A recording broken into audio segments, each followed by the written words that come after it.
Halo, apa kabar semua? Kali ini Bang Kolit akan merangkum sebuah film yang berjudul Johnny English Reborn yang dibintangi oleh Rowan Atkinson yang juga dikenal sebagai Mr. Bean. Film ini merupakan film komedi aksi yang dirilis pada tahun 2012. Mari kita langsung masuk ke dalam alur ceritanya. Dalam adegan membuka, dua tokoh penting MI7 sedang memeriksa kotak arsip milik seorang detektif senior yang bernama Johnny English. Hal ini terjadi karena ada kasus serius yang harus segera ditangani. Dan mereka bertanya-tanya di mana Johnny berada saat ini setelah 8 tahun berlalu sejak misi pertamanya. Johnny kini sedang mengikuti serangkaian kursus bela diri kungfu di Tibet untuk melupakan kegagalan pada sebuah misi intelijen di Mozambik yang sangat memalukan dalam karirnya. Setelah berlatih dengan tekun dan keras di sebuah padepokan Shaolin, termasuk melatih ketangkasan, kekuatan otot, dan konsentrasi, Johnny harus menjalani pengujian akhir dengan bertarung 1 lawan 1 melawan rekan seniornya.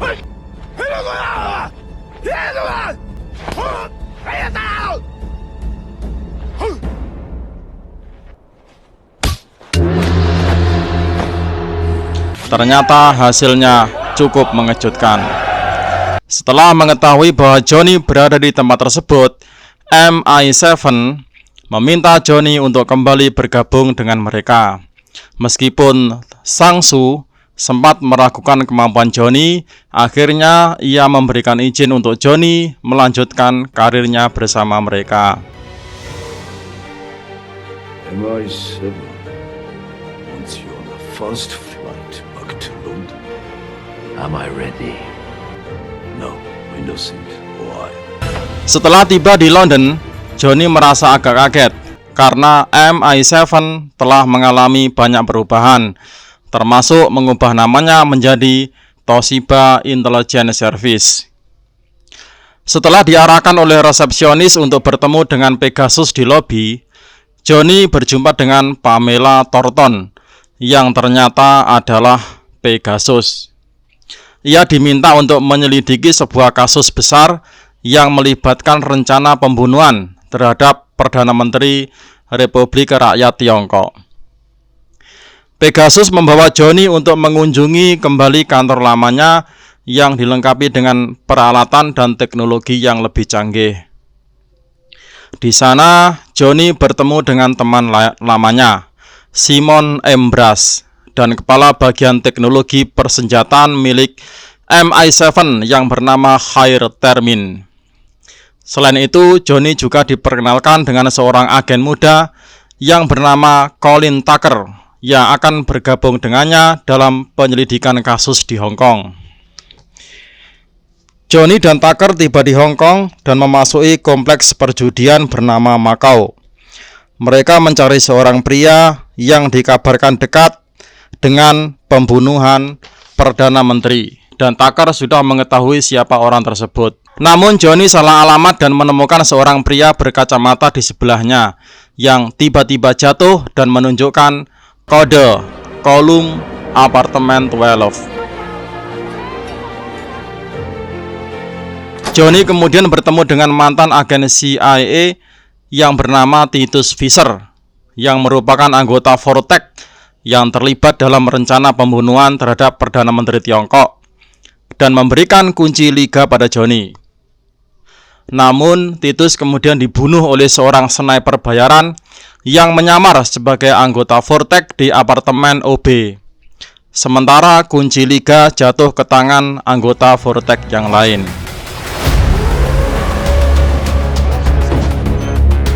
Terdapat aksi kejar-kejaran yang sengit di atas gedung dan membuat Johnny yang sudah tua menjadi kelelahan.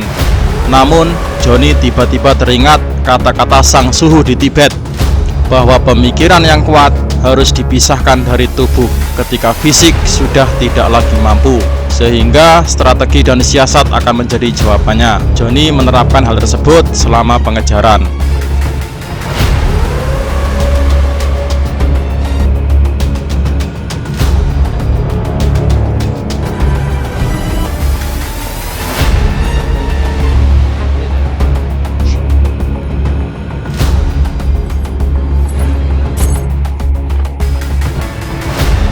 Johnny mengejar targetnya yang turun ke bawah gedung dengan menggunakan rangkaian bambu. Tetapi Johnny memilih untuk menggunakan lift daripada mengejar turun. Johnny kemudian mengejar targetnya di Teluk Hong Kong dan menggunakan kamera Lancer pengendali rudal untuk menangkapnya.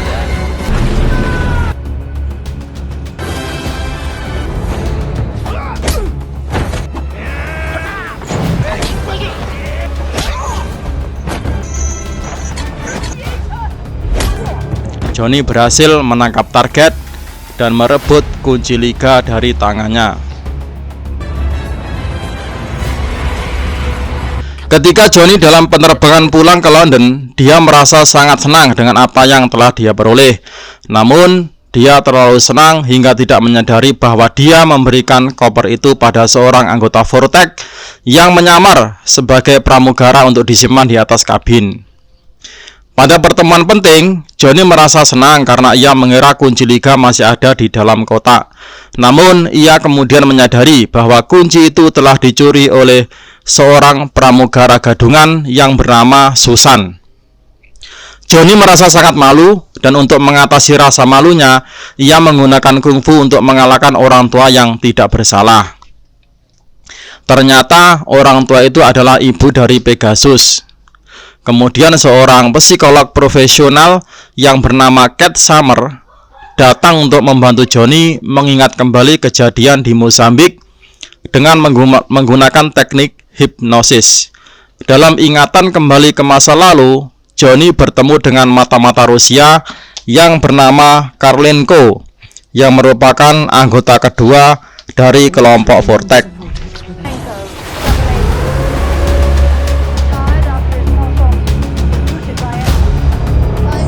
Untuk menghindari deteksi, Tucker mengubah nama Johnny menjadi Peter Adam dan mengatur permainan golf online antara Peter dan Karlenko.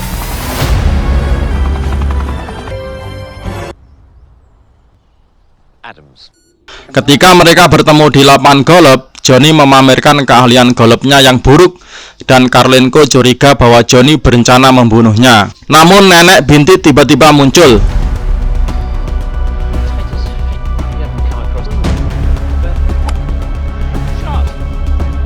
dan menembakkan senjata api ke Karlenko.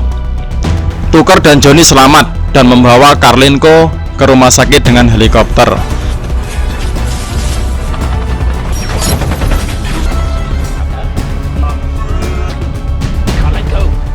Di rumah sakit, Karlenko mengungkapkan bahwa pemegang kunci terakhir Vortex yang mencoba membunuh Perdana Menteri Tiongkok berada di lingkaran MI7.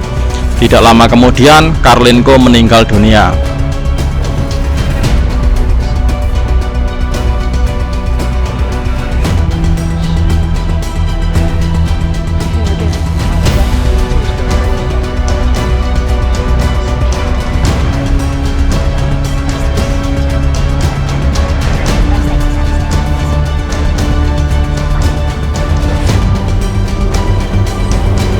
Pada suatu malam, Johnny dan Simon makan malam dan membicarakan adanya anggota Vortex yang menyusup ke dalam MI7.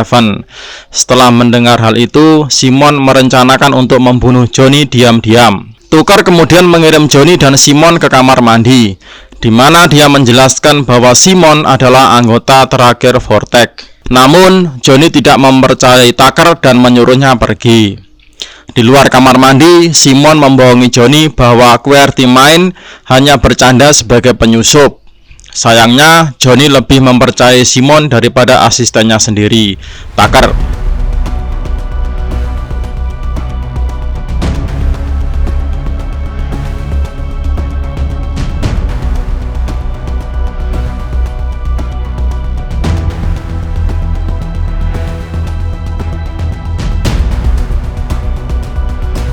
Ketika Johnny meminta QWERTY untuk mengakui perbuatannya, QWERTY justru menuduh Johnny sebagai pelakunya dan menginstruksikan anggota MI7 untuk menangkapnya.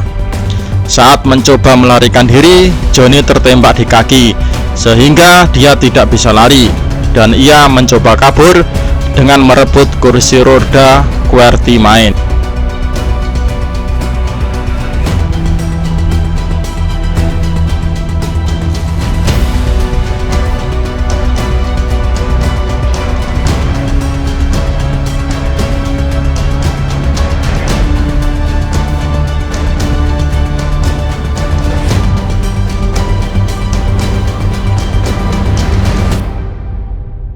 Johnny pergi ke rumah Kate dan membuktikan bahwa ia tidak terlibat dalam suatu kasus. Johnny merasa lemah dan pingsan, kemudian dirawat oleh Kate hingga sadar. Kate mengungkapkan penggunaan obat bernama Timecilin yang dapat mengontrol korban sebelum mereka mati. Saat itu Johnny mulai merasa tertarik dengan benih-benih cinta.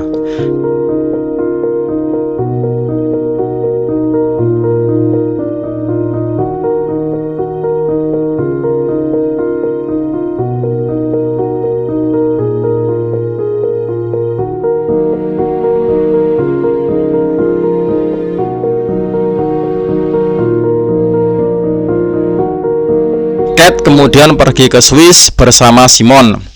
Sementara Johnny tetap tinggal di rumah Kate. Namun Simon tampaknya mengetahui keberadaan Johnny. Ketika Johnny berada di sana, dia terkejut dengan suara mesin sedot debu yang mencurigakan. Ternyata nenek Bindet hadir dengan maksud membunuh Johnny. Meskipun begitu, Johnny berhasil lolos. Johnny meminta Tucker untuk bergabung kembali dan akhirnya Tucker setuju. Saat Johnny tiba di markas Vortex, dia berbicara dengan Simon tentang obat tersebut dan tanpa sadar meminum minuman yang telah dicampur dengan obat itu.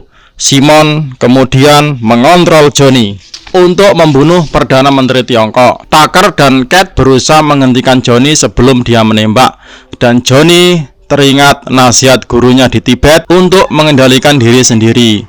Johnny mencoba melawan Simon dan berhasil menembaknya. Namun Johnny kehilangan kesadaran karena denyut jantungnya melemah. Para medis datang dan mencoba menyelamatkan Johnny, tetapi sayangnya denyut jantung Johnny berhenti dengan cepat. Saat Johnny terlihat pingsan, Kate segera mendekatinya dan menciumnya dengan penuh gairah.